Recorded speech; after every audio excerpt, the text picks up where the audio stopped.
August the 17th, Nehemiah 12:27 through 13:31. During the dedication of the New Jerusalem wall, all the Levites throughout the land came to Jerusalem to assist in the ceremonies and to take part in the joyous occasion with their thanksgiving, cymbals, psalteries, and harps. The choir members also came to Jerusalem from the surrounding villages and from the villages of the Netophathites. They also came from Beth Gilgal and the area of Geba and Asmaveth, for their singers had built their own villages as suburbs of Jerusalem. The priests and Levites first dedicated themselves, then the people, the gates, and the wall. I led the Judean leaders to the top of the wall and divided them into two long lines to walk in opposite directions along the top of the wall, giving thanks as they went. The group which went to the right, toward the dung gate, consisted of half of the leaders of Judah, including Hoshaiah, Azariah, Ezra, Meshullam, Judah, Benjamin, Shemaiah, and Jeremiah. The priests who played the trumpets were Zechariah, son of Jonathan, son of Shemaiah, son of Mattaniah, son of Micaiah, son of Zaccur, son of Asaph. Shemaiah, Azarel, Malalai, Gilalai, Maai, Nethanel, Judah, and Hanani. They used the original musical instruments of King David. Ezra, the priest, led this procession. When they arrived at the fountain gate, they went straight ahead and climbed the stairs which go up beside the castle to the old city of David. Then they went to the water gate on the east. The other group, of which I was a member, went around the other way to meet them. We walked from the Tower of Furnaces to the broad wall, then from the Ephraim gate to the old gate, past the fish gate and the Tower of Hananel, and went on to the gate of the Tower of Hundred. Then we continued on to the sheep gate and stopped at the prison gate. Both choirs then proceeded to the temple. Those with me were joined by the trumpet-playing priests, Eliakim, Maaseiah, Miniamim, Micaiah, Elioenai, Zechariah, and Hananiah, and by the singers, Maaseiah, Shemaiah, Eleazar, Azai, Jehohanan, Malchijah, Elam, and Ezer. They sang loudly and clearly under the direction of Jezrahiah, the choir master. Many sacrifices were offered on that joyous day, for God had given us cause for great joy. The women and children rejoiced too, and the joy of the people of Jerusalem was heard far away. On that day, men were appointed to be in charge of the treasuries, the wave offerings, the tithes, the first of the harvest offerings, and to collect these from the farms as decreed by the laws of Moses. These offerings were assigned to the priests and Levites, for the people of Judah appreciated the priests and Levites and their ministry.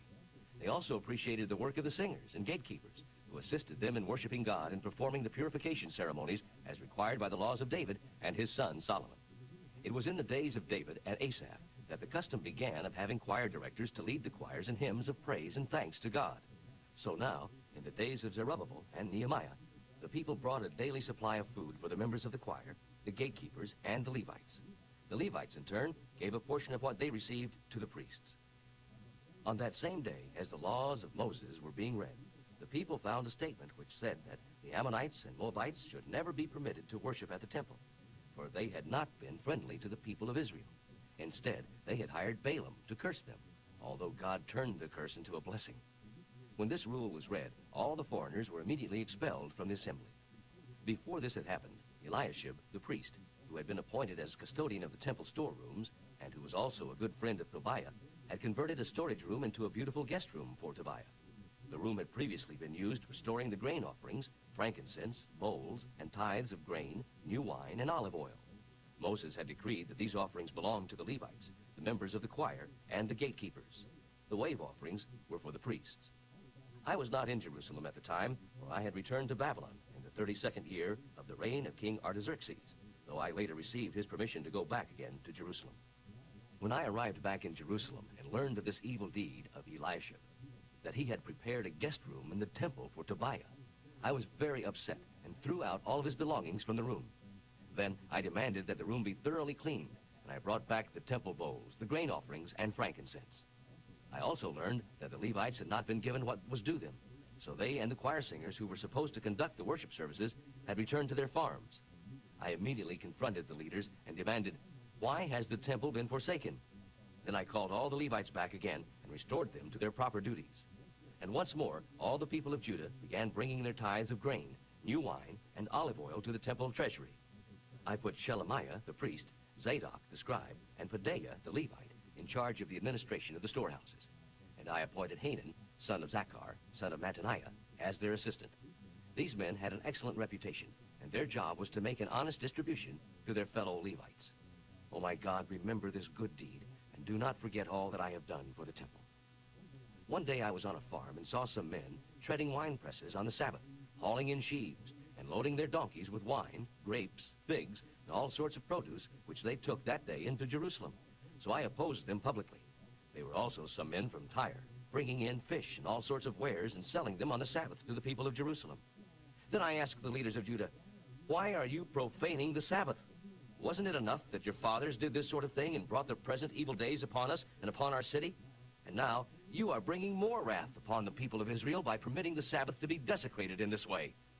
So from then on, I commanded that the gates of the city be shut as darkness fell on Friday evenings and not be opened until the Sabbath had ended.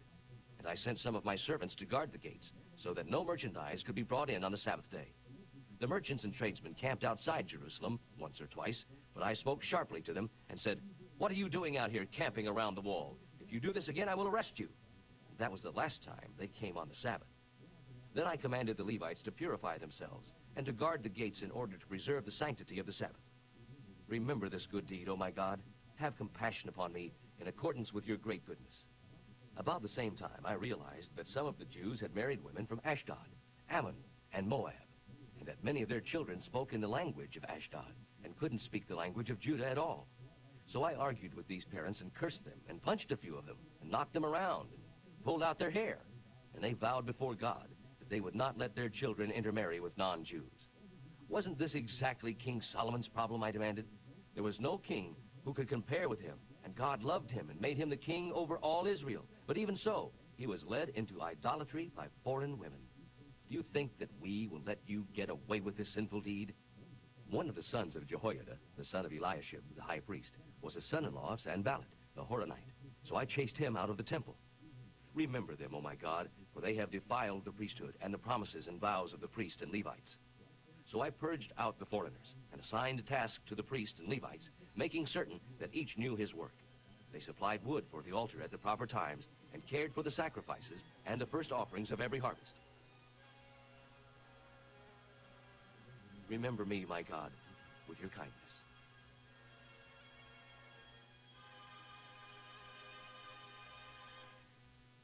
1 Corinthians 11, 3 through 16. But there is one matter I want to remind you about, that a wife is responsible to her husband is responsible to Christ, and Christ is responsible to God. That is why, if a man refuses to remove his hat while praying or preaching, he dishonors Christ. And that is why a woman who publicly prays or prophesies without a covering on her head dishonors her husband, for her covering is a sign of her subjection to him. Yes, if she refuses to wear a head covering, then she should cut off all her hair. And if it is shameful for a woman to have her head shaved, then she should wear a covering. But a man should not wear anything on his head when worshiping, for his hat is a sign of subjection to men. God's glory is man, made in his image, and man's glory is the woman. The first man didn't come from woman, but the first woman came out of man. And Adam, the first man, was not made for Eve's benefit, but Eve was made for Adam. So a woman should wear a covering on her head as a sign that she is under man's authority, a fact for all the angels to notice and rejoice in. But remember that in God's plan, men and women need each other. For although the first woman came out of man, all men have been born from women ever since, and both men and women come from God, their Creator. What do you yourselves really think about this? Is it right for a woman to pray in public without covering her head? Doesn't even instinct itself teach us that women's heads should be covered? For women are proud of their long hair, while a man with long hair tends to be ashamed. But if anyone wants to argue about this, all I can say is that we never teach anything else than this, that a woman should wear a covering when prophesying or praying publicly in the church, and all the churches feel the same way about it. Proverbs for today, 21, 17 through 18. A man who loves pleasure becomes poor.